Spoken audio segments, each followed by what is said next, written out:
पत्थर उठा के मार पहले, बाकी हम देख लेंगे। परमेश्वर ने दाऊद से कहा पत्थर उठा के मार, बाकी तो काम हमारा है। तो दाऊद का काम क्या था? गोफन चलाना। दाऊद का काम था गोफन चलाना, दाऊद ने गोफन चलाया। परमेश्वर का काम था गोलियत को मार देना, मार दिया, बस काम। हमारा और आपका काम है परमेश्वर के दिए हुए अधिकार को क्या करना, इस्तेमाल करना। बाकी काम परमेश्वर करता, बाकी वो करने दे। तो हम और आप सबसे पहले यही चिंता करें, पता नहीं होगा नहीं होगा, है ना? सबसे पहले तो हमारे अंदर विश्वास नहीं, अविश्वास आता है। सही है गलत है? सबसे पहले अविश्वास आता है, विश्वास नहीं आता। पता नहीं होगा नहीं होगा, अरे बड़ी बात है ना, नहीं हो सकता, चलो कुछ दूसरा उपाय ढूंढते हैं, चलो दूसरी जगह जाते हैं, है ना?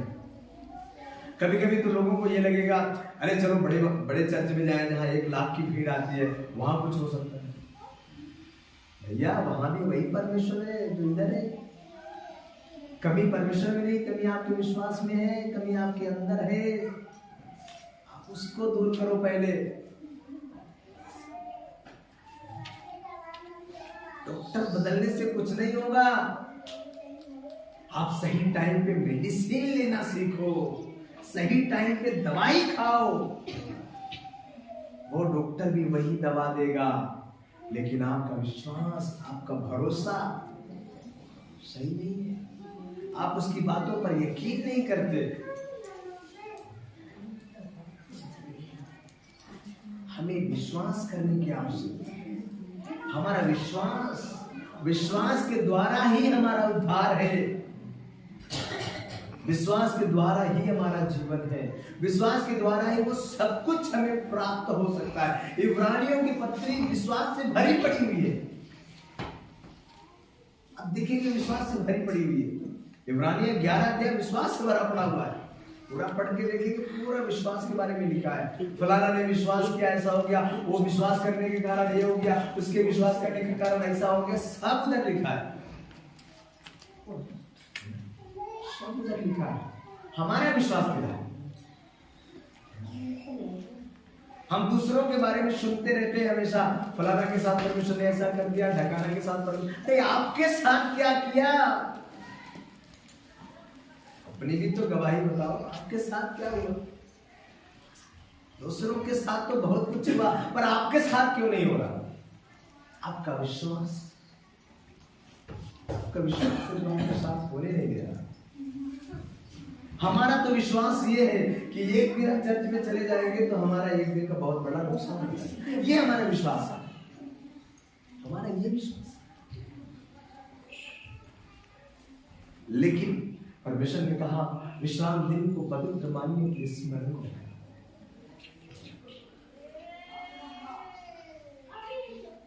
हम ये विश्वास नहीं करते। जो बिजनेसमैन लोग हैं उनको क्या लगता है कि एक दिन हमारा दुकान बंद करने से क्या होगा, हमारा लॉस हो जाएगा, हमारे कस्टमर भाग जाएंगे, इसलिए चर्च में नहीं आते काफी बिजनेसमैन। लेकिन परमेश्वर को जो समय दिया गया है, उस समय को परमेश्वर कभी व्यर्थ नहीं जाने देता, क्योंकि वचन कहता है प्रभु में किया हुआ परिश्रम कभी व्यर्थ नहीं जाएगा। इसलिए आपका विश्वास, आपका भरोसा उसमें बना रहने की आवश्यकता है। विश्वास के द्वारा यीशु मसीह ने विश्वास के द्वारा क्या किया?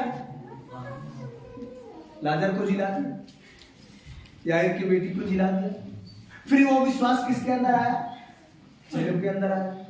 तो जब पौलुस रात भर बात विवाद में समय गुजारा, जैसे अपन लोग कल बात विवाद कर रहे थे, एक दूसरे के साथ बातचीत कर रहे थे, वहां पर प्रचार नहीं चल रहा, रात भर लिखा है, बाइबल कहती है रात भर बात विवाद चला, सवाल जवाब वहां चले। जो विश्वासी लोग थे वो पूछते थे सवाल, वो जवाब देता था, फिर वो सवाल पूछता था, उधर से जवाब आता था, ये होता था। और उसी समय एक व्यक्ति खिड़की में बैठा हुआ दोनों तरफ का मजा ले रहा, उधर सड़क में भी देख रहा था, इधर भी थोड़ा देख रहा था। आज भी बहुत सारे लोग हैं दोनों तरफ का मजा लेने वाले, है ना? थोड़ा प्रभु के भवन में भी नाचेंगे, थोड़ा बाहर डीजे में भी नाचेंगे। लेकिन क्या हुआ उसके साथ? वो गिरा तीसरे मंजिल से और मर गया। यीशु मसीह ने याईर की बेटी को कैसे जिंदा किया? हाथ पकड़ के कहा, क्या कहा? तलीता कुमी, हे बेटी उठ। यीशु मसीह ने नाइन की जो विधवा थी उसके बेटे को क्या कहा? हे जवान उठ। लाजर को यीशु मसीह ने क्या कहा? लाजर बाहर आ। पौलुस ने इस जवान को कैसे जिंदा किया?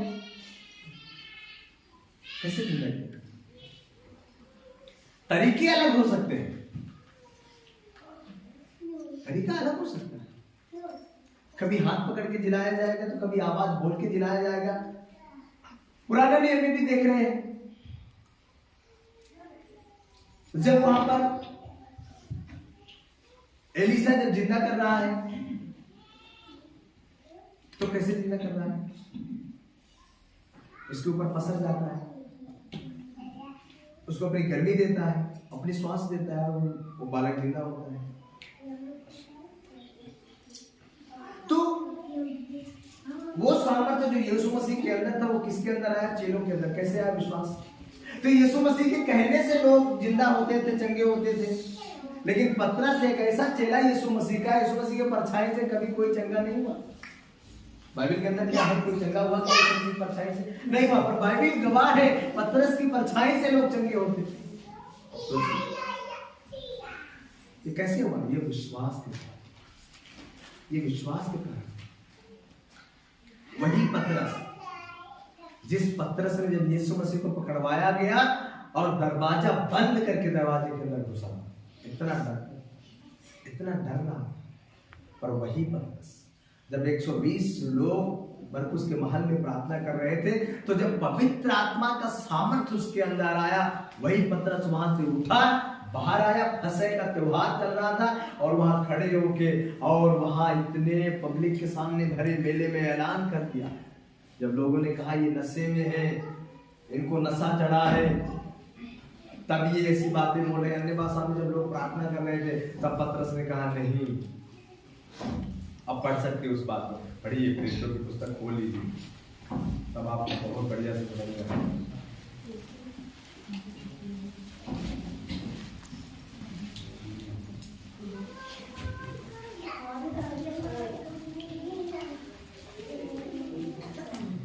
उसका 1 का 15 वचन से पढ़े,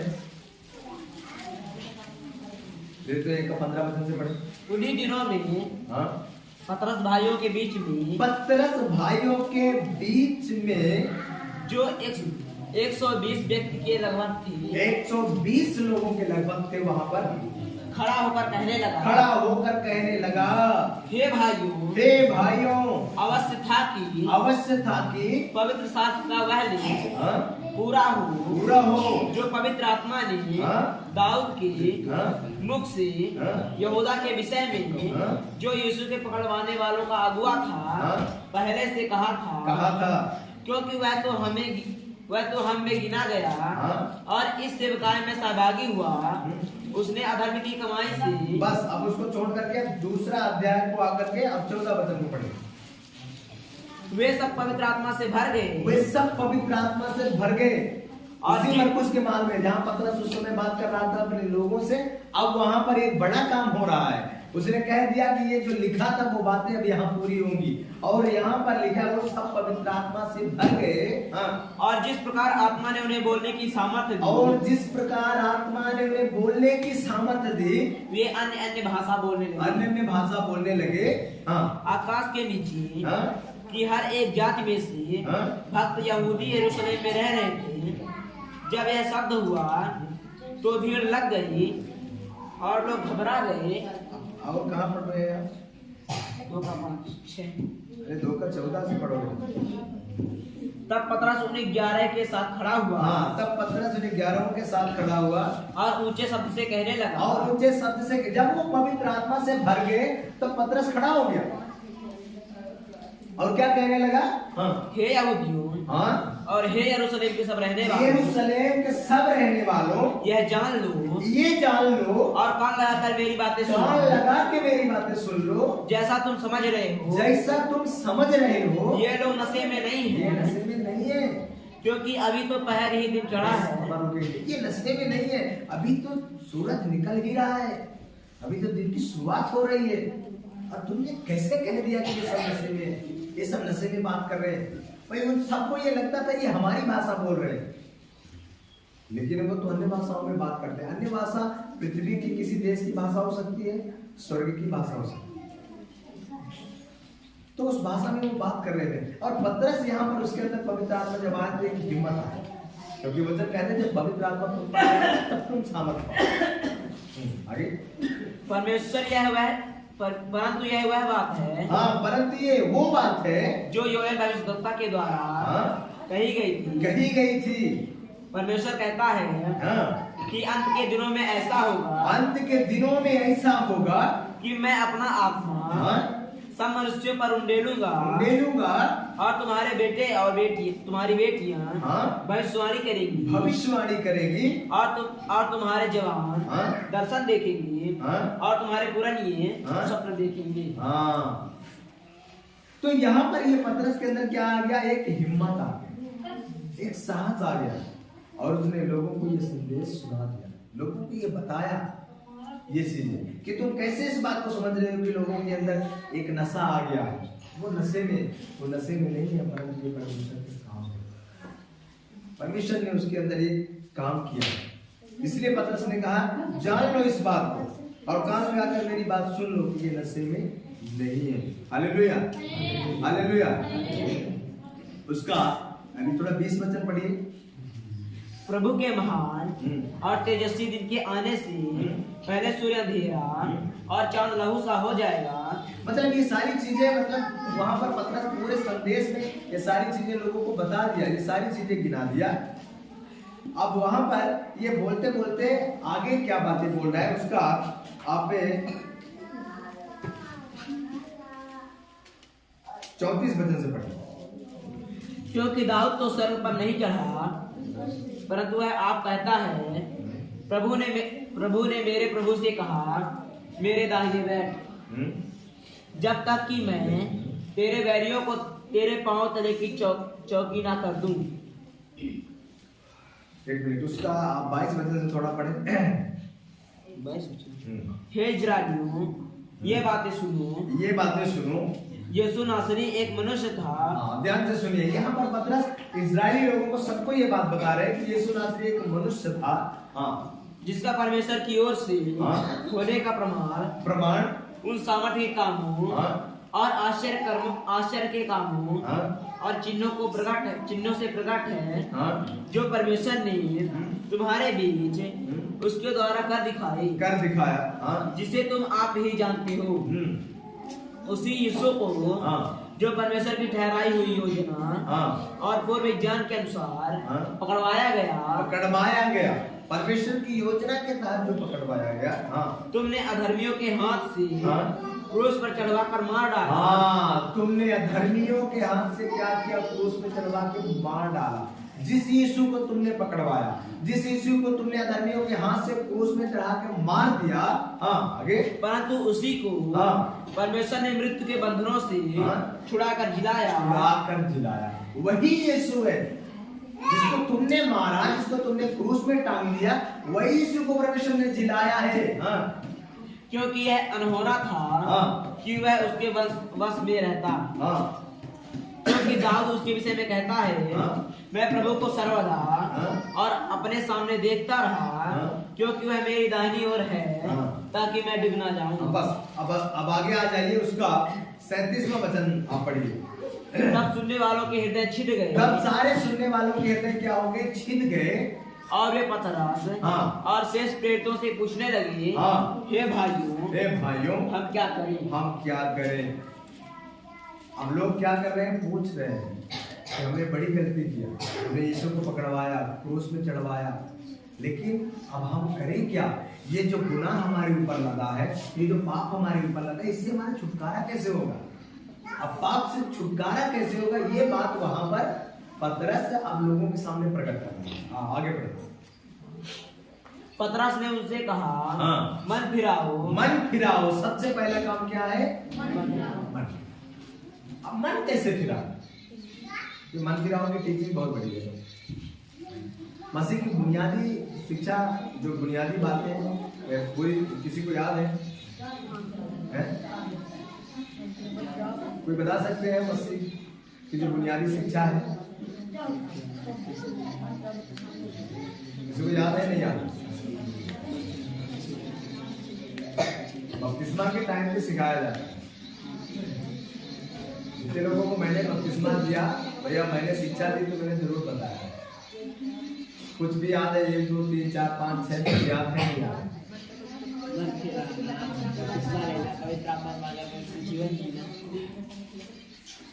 जोर से बोले ताकि सब लोग सुने। किसी को नहीं याद? इसी बाइबल से वो सारी चीजें दी गई, इसी बाइबल में लिखा है, इसी बाइबल में लिखा है। यहाँ पर सबसे पहली बात क्या लिखी है? मन फिराओ के बारे में। पढ़िए पढ़िए, अच्छा उसको पढ़िए, हम उसके बारे में आगे। मन फिराओ, मन फिराओ, और तुम में से हर एक, और तुम में से हर एक अपने अपने अपने अपने पापों की क्षमा के लिए हाँ। यीशु मसीह के नाम से हाँ। बपतिस्मा लेंगे, तो तुम पवित्र आत्मा का दान पाओगे। तब तुम पवित्र आत्मा का क्या पाओगे? दान पाओगे, है ना? तो क्या करना है? मन फिराना है। तो सबसे पहले यहाँ क्या कह रहा है? मन फिराओ। फिर उसके बाद यहाँ क्या लिखा है?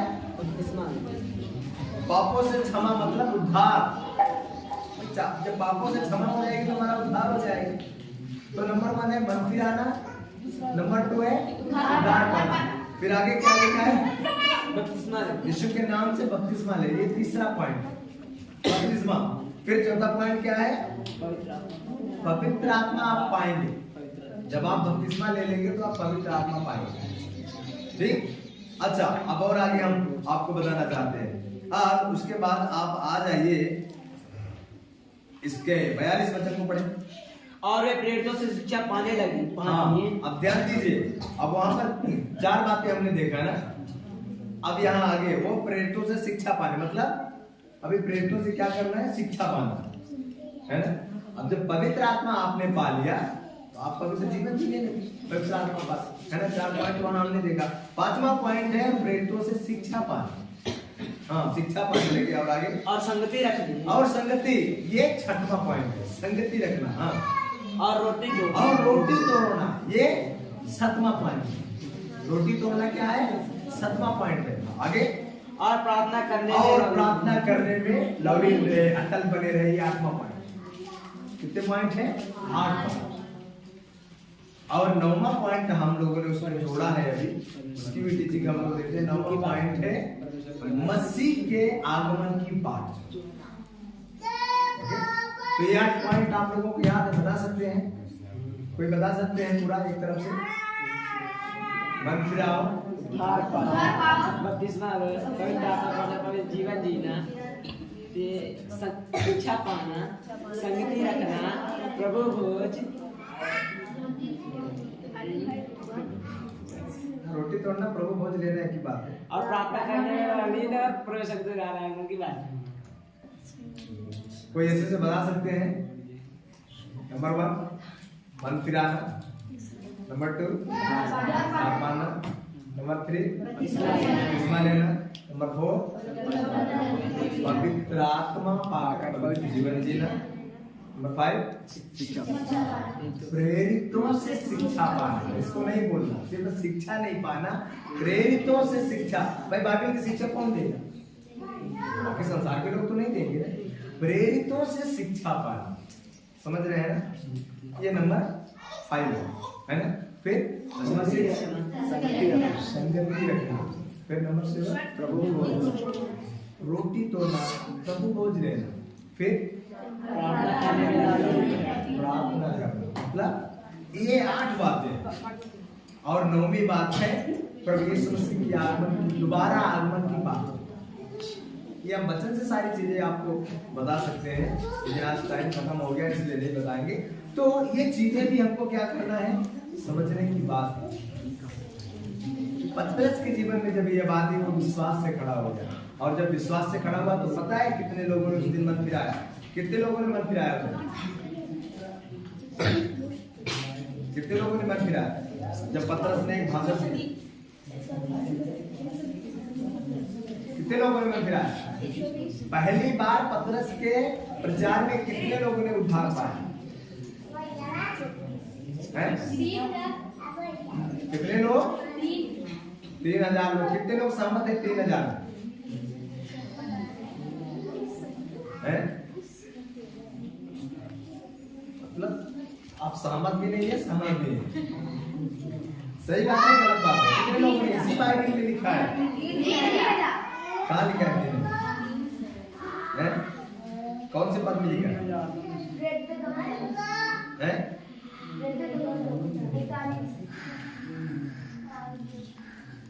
क्या लिखा है? आप पढ़ के सुनाओ ना एक बार।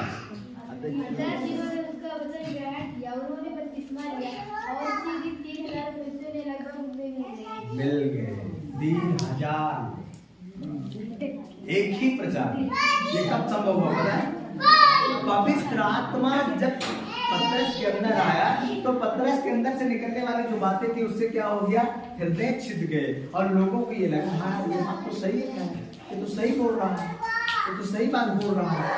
जब आपके अंदर से परमेश्वर की अगुवाई की बातें निकलेगी, पवित्र आत्मा की अगुवाई की बातें निकलेगी, तब लोगों का क्या है? हृदय छिप जाए। समझ रहे हैं? तब लोग समझे हाँ ये बात तो सही है ना, ये बात क्या है? सही है। तब आप जिससे बात करेंगे तब लोग सोचेंगे हाँ विकास भाई ने सही बात कहा है ना? तब सब लोगों को लगेगा हाँ ये सही बात है। वो सामर्थ्य आपके अंदर होना चाहिए और कॉन्फिडेंस आपके अंदर होना चाहिए। पतरस, यूहन्ना, याकूब ये कैसे लोग थे? पढ़े लिखे लोग थे, ये अनपढ़ लोग थे, ये मछुआरे थे, लेकिन ये पढ़े लिखे लोगों में क्या हो गए? उनकी लेवल में आ गए, है ना भाई? एजुकेटेड, अनएजुकेटेड मतलब शिक्षित और अशिक्षित। जो शिक्षित लोग थे ये अशिक्षित लोग उनकी लेवल में आ गए। जिन्होंने पढ़ लिख के और ये विद्या सीखी, यहूदी लोग जो थे उनमें पुरोहित हुआ करते थे, और वो पढ़ लिख करके 12 साल, शास्त्री लोग जो होते हैं वो 12 साल से पढ़ना स्टार्ट करते हैं, तब शास्त्री बनते। लेकिन ये जो मछुआरे थे तो इन्होंने कोई कॉलेज नहीं किया, कोई बड़ी डिग्रियां इनके पास नहीं थी, लेकिन क्या हो गया? ये यीशु मसीह के साथ रहने के कारण। एक वचन पढ़ के हम बात उसका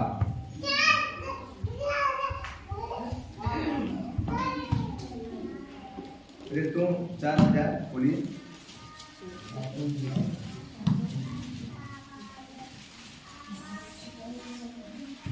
उसका 13 वचन पढ़े। जब उन्होंने पतरस और यूहन्ना का साहस देखा। हाँ, कौन? जो लोग पतरस और यूहन्ना को रोक रहे थे कि यीशु मसीह के बारे में बात नहीं करना, तो जब लोगों ने पतरस और यूहन्ना का साहस देखा, हिम्मत देखा, तब लोगों ने क्या कहा? और यह जाना ये अनपढ़ और साधारण मनुष्य हैं। हाँ, ये अनपढ़ और साधारण मनुष्य है। उनका साहस देखा कि कितना हिम्मत इनके अंदर है, पहली बात। दूसरी बात ये अनपढ़ भी है, और तीसरी बात ये साधारण भी है।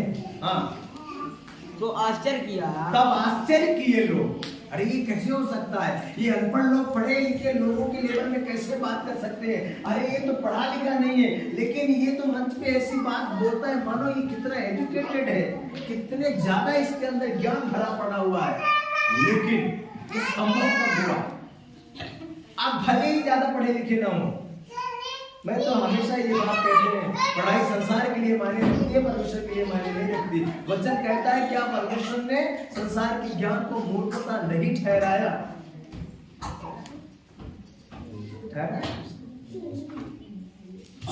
तो ये अनपढ़ लोग, अनएजुकेटेड लोग, ये साधारण लोग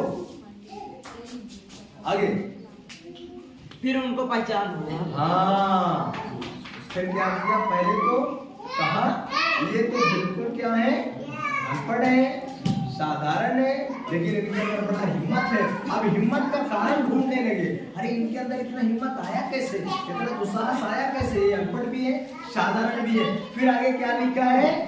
ये यीशु के साथ रहे हैं। हाँ, ये सारी चीजें देखकर लोग जंबा किए और फिर उनको समझ में आया।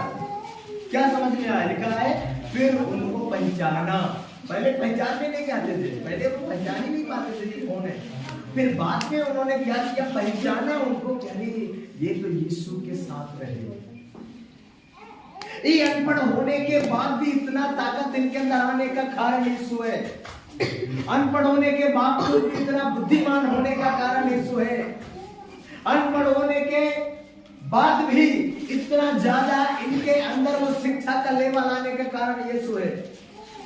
उसके साथ रहना, उसके साथ समय बिताना, ये हमारे और आपके लिए बहुत ही ज्यादा लाभदायक साबित हुआ।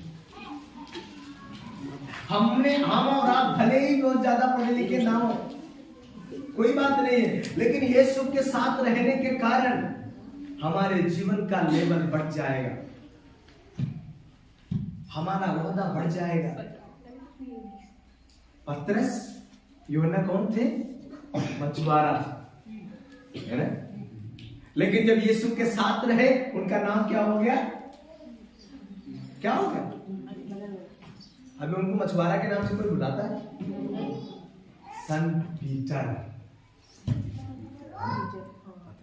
ऐसे बोलते हैं। संत जॉन, ऐसे बोलते हैं। संत लूकस,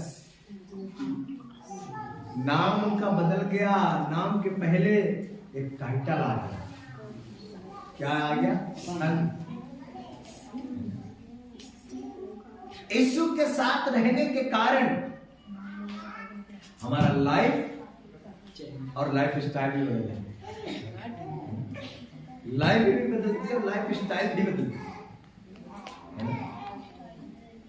इसलिए यीशु के साथ रहना, इसलिए यीशु के साथ रहना है, उस पर विश्वास करना है, उस पर भरोसा करना है, और वही हमारा और आपका सब कुछ है। पूरे भरोसे के साथ ये मान लेना है, हम यहाँ रहें या कहीं दूसरी जगह रहें, हम जहां भी हैं यीशु के साथ हैं। दुनिया छोड़ सकती है, यीशु नहीं छोड़ेगा, यीशु कभी नहीं छोड़ेगा। इसलिए हमारा विश्वास उसके ऊपर होना है, भरोसा उसके ऊपर। विश्वास ही से मूसा ने लाठी उठाया, समुद्र में मार दिया, तो भाग गए। सारी चीजें विश्वास से। विश्वास के द्वारा जब एलिया यरदन नदी को पार किया, तो एलिया ने क्या किया? यरदन नदी पर अपने साल को क्या किया? मारा, और वो 2 भाग हो गए। फिर वही काम एलीसा ने भी किया। एलीसा भी वही काम था जब वापस हो रहा था, लेकिन उसके विश्वास को आप देखिए। ये बात बोल के हम खत्म करेंगे। एलीसा का विश्वास देखिए, हम आएंगे इसके विषय में, एक दिन हम आप लोगों को पढ़ाएंगे। एलीसा एलिया का चेला था, और एलीसा जहां पढ़ता था ना, वो भविष्यवक्ताओं का कॉलेज था। आज के जमाने में अपन कॉलेज बोलते हैं, वो एक गुरुकुल उस जमाने में गुरुकुल हुआ करते थे, है ना? पठन पाठन का एक जगह हुआ करता था, और वहां भविष्यवक्ताओं की शिक्षा दी जा रही थी, और ये वहां का प्रिंसिपल कौन? समझ रहे मेरी बात?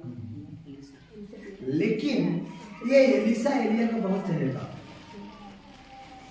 अब जब ये एलिया जब जा रहा था, ये सारे लोगों को पता था कि आज एलिया को उठा लिया जाएगा, तब भविष्यवक्ताओं का ये टीम यरदन नदी के पास तक आया। समझ रहे हैं? बहुत मोस्ट विषय, थोड़ा प्रकाश डाल रहे हैं इसमें। ये बड़ा मैसेज है, थोड़ा प्रकाश आपको दे रहे हैं कि अभी आप यदि एक लीडर बनना चाहते हैं तो आपको करना क्या पड़ेगा। ये लीडरशिप की बात है। तो यहाँ पर सारे भविष्यवक्ता लोग यहाँ आकर के यरदन नदी के किनारे खड़े हो गए। एलीशा भी आया, वो भी यरदन नदी के किनारे पहुंचा है। अब वहां पर बातचीत हो रही है, एलिया के साथ सबकी बातचीत हो रही है। तब कुछ लोगों ने, लगभग 50 लोग वहां खड़े थे, और वो 50 लोगों ने एलीशा से कहा क्या तुझे मालूम है आज तेरा स्वामी उठा लिया जाएगा। तब एलीशा ने क्या कहा, तुम चुप रहो, मुझे सब पता है, मुझे एलिया गिलगाल से चला, वहां उसको रुकने के लिए कहा, वहां नहीं रुका, यरदन में नहीं रुका, वो उसके पीछे लगा रहा, वो रुकने पर भी नहीं रुका। उसको ये विश्वास था मुझे मेरे स्वामी की जो अंदर सामर्थ है वो मुझे चाहिए। वो लगा रहा पीछे, वो पीछे पीछे पीछे चलता रहा। सारे लोग कहां तक आए, यरदन नदी तक। यरदन नदी को देख करके लोग घबरा गए। क्यों घबरा गए पता है? लोगों ने ये सोचा इस बार तो एलिया है, एलिया यरदन नदी को 2 भाग कर दिया तो हम उस पार चले जाएंगे, और उस पार क्या हो। हेलो है ना? हम काम शुरू करने के पहले हम क्या सोचते हैं, इसका अंत कैसे होगा। काम शुरू भी नहीं हुआ और हम पहले ही सोच लेते हैं यदि ऐसा नहीं हुआ तो। सारे लोग यरदन नदी के किनारे आके खड़े हैं, सब लोग देख रहे हैं आज एलिया जा रहा है। यरदन नदी 2 भाग हुई, तब भी देख रहे हैं यरदन नदी तो 2 भाग हुई। अब लोगों के मन में आया इस बार तो हम उस पार चले जाएंगे क्योंकि एलिया साथ में है, लेकिन उस बार तो एलिया साथ में नहीं रहेंगे, उनको उठा लिया जाएगा, फिर हम वापस कैसे आएंगे। लेकिन एलीशा के मन में ये विश्वास था हम जाएंगे भी ऐसे और आएंगे भी ऐसे। ये है विश्वास, उसके अंदर ये विश्वास था यदि मेरा स्वामी इसको 2 भाग किया है हम उसके चेले हम भी करेंगे। ये विश्वास उसके अंदर आया। हमारे और आपके अंदर क्या ये विश्वास है यीशु मसीह ने ये काम किया हम उसके चेले हम भी करेंगे। हमारे अंदर विश्वास नहीं है, विश्वास का जीवन। फिर हुआ क्या, एलीशा एलिया के पीछे चला गया, बाकी 50 लोग यरदन नदी के किनारे खड़े रहे। एलीशा जोखिम उठाया, वहां गया, और उसके बाद एलिया लास्ट पॉइंट में पूछे तुम्हें क्या चाहिए। एलीशा ने क्या जवाब दिया पता है? किसी ने पढ़ा इस विषय को? पढ़ा है? नहीं पढ़ा आपने? क्या जवाब दिया? क्या जवाब दिया? पहला राजा आप पढ़ लीजिए अच्छे से, पहला राजा पढ़िए, एलिया के बारे में आप पढ़ लीजिए, फिर दूसरा राजा पढ़िए एलीशा के बारे में। क्या जवाब दिया एलीशा ने? एलिया ने पूछा तुम्हें क्या चाहिए? एलीशा ने कहा प्रभु मुझे आपने जो काम किया वो नहीं चाहिए, आपके अंदर जो सामर्थ्य है उससे दुगनी सामर्थ्य मुझे चाहिए। क्या कहा? तब एलिया ने क्या जवाब दिया? तुमने बहुत कठिन बात मांगी। अब पढ़ना उसको बड़े ध्यान से, मैंने भी काफी साल पहले पढ़ा था, काफी साल पहले मैंने पढ़ा था उसको। तब एलिया ने कहा तुमने कठिन बात मांगी, लेकिन एक काम करना, जब मैं उठाया जाऊंगा तब तुम मेरी तरफ देखते रहना। और ये बात करते करते बाइबल गवाह है, ये बात करते करते एक रथ आया। कितना बढ़िया नजारा रहा होगा उस टाइम, है ना? देखने को मन करता है ना, ऐसा नजारा देख रहे थे, जलती हुई झाड़ी जो मूसा ने देखा, हमारा आपका भी मन करता है काश ऐसे जंगल में हम भी जाए, फिर वहां एक झाड़ी जले और वहां से परमेश्वर बात करे और हम उसकी सुने, फिर हम भी बात करें। होता है कि नहीं होता है? मतलब एक मन में एक लालसा है ना, एक मन में थोड़ा सा एक लालसा रहती है कि हम भी काश ऐसे परमेश्वर से बात करें, कितना अच्छा होगा। उस टाइम का नजारा क्या रहा होगा। अच्छा, अग्नि में रथ आया, एलिया को वहां पर स्वागत किया गया, आओ रथ में बैठो। एलिया जाके रथ में बैठा, लेकिन जब एलिया रथ में बैठा तो एलिसा ने क्या किया? एलिसा ने क्या किया पता है? ऐसे से वो देखता नहीं रहा, वो छाती पीट करके कहा, हाय मेरे स्वामी। अपने स्वामी की ओर देखता रहा, और जैसे ही रथ बेग से उड़ा, एलिया की जो चादर, क्योंकि स्वर्ग में ये चीजें लेके जा नहीं सकते, तो एलिया की चादर जो थी, जिसको एलिया उड़ा करता था, वो चादर वहां से गिर गई, और वो सीधे चादर कहाँ गिरी? एलिसा के ऊपर। तो जो उसके अंदर अभिषेक था, उसका दूना भाग एलिसा के अंदर है। Hallelujah, hallelujah.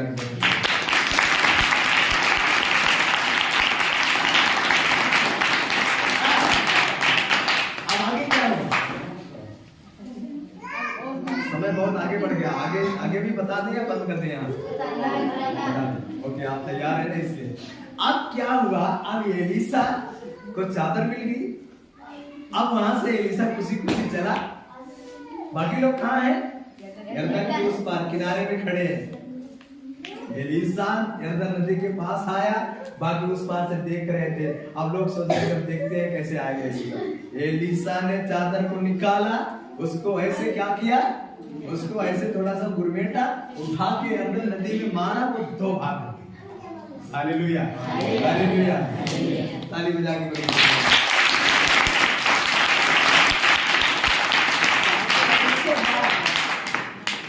एलिसा उस नदी से आराम से उस पार चला गया।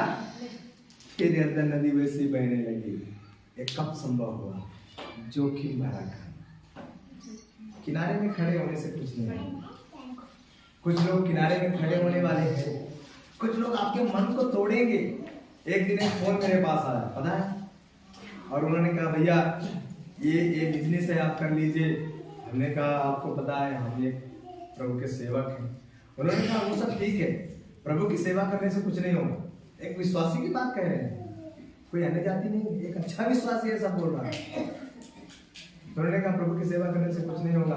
आपके मन में जितनी भी चीजें होंगी ना, आप नहीं कर पाएंगे, आपको सारी चीजें सेवा में नहीं मिल पाएगी। आप ये बिजनेस करो, आपको सब चीज मिल जाएगी, आपके पास अच्छा पैसा हो जाएगा, सब कुछ हो जाएगा। हमने कहा, भैया अपना बिजनेस आप अपने पास, मुझे नहीं चाहिए वो सब, यीशु मेरे लिए काफी है। उन्होंने कहा, भैया आप भटक रहे हो, फिर से एक बार सोच लो। हमने कहा, हमें सोच लिया। कुछ लोग आपको भी बहकाने वाले लोग मिलेंगे। एलिसा को लोगों ने कहा, तुम्हें पता है तुम उसके पीछे जा रहे हो, ये उठा लिया जाएगा, फिर तुम उस बार क्या करोगे? तो एलिसा ने कहा, चुप रहो, मुझे पता है, मैं जानता हूँ। जब पीछे चलने लगा ना एलिसा, तो सारे लोगों ने मना किया, तो उसके पीछे मत जाओ, वो उठा लिया जाएगा, फिर तुम आओगे कैसे वापस? आपसे भी लोग बोल सकते हो, लेकिन आपके पास जवाब होना चाहिए। आप पीछे लगे रहो, आइए खड़े हो जाए।